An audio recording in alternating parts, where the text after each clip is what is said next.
For question number 5C, for what is the value of A? This one is a particularly difficult problem.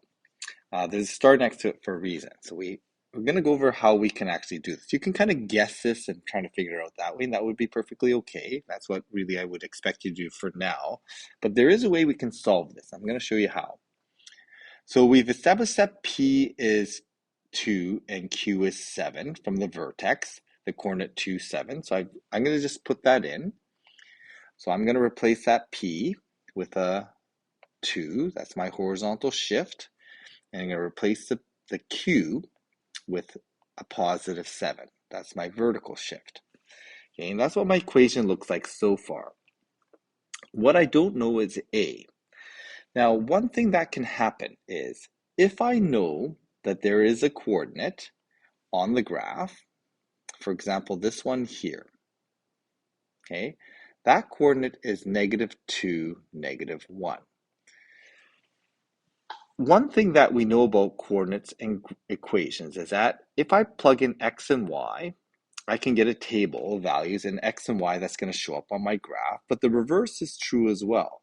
If I have an x and y coordinate on my graph, that can be plugged into my x and y in my equation. So I can take that coordinate of -2, -1, and I can plug that into my equation.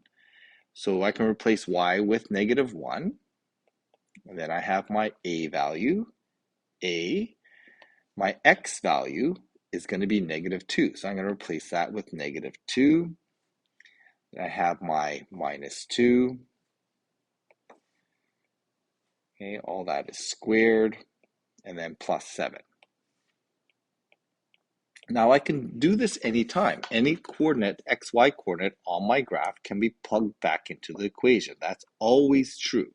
There's sometimes it's useful, sometimes it's not, but we can always do it. It's never wrong to do this. So then if I take a look at what I have left here is that I have the only unknown in this equation is A. Well, that means I can solve for A. So I'm going to rewrite this as -1. My unknown A, I'm going to end up with -2 minus 2 is -4 all squared, and then +7. So I'm going to subtract 7 from both sides. I'm going to square -4, which gives me +16.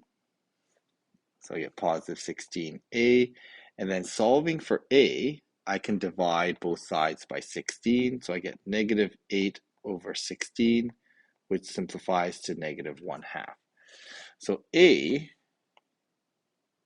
happens to be -1/2. We know it's negative because it's going upside down, and it happens to be squished vertically a little bit.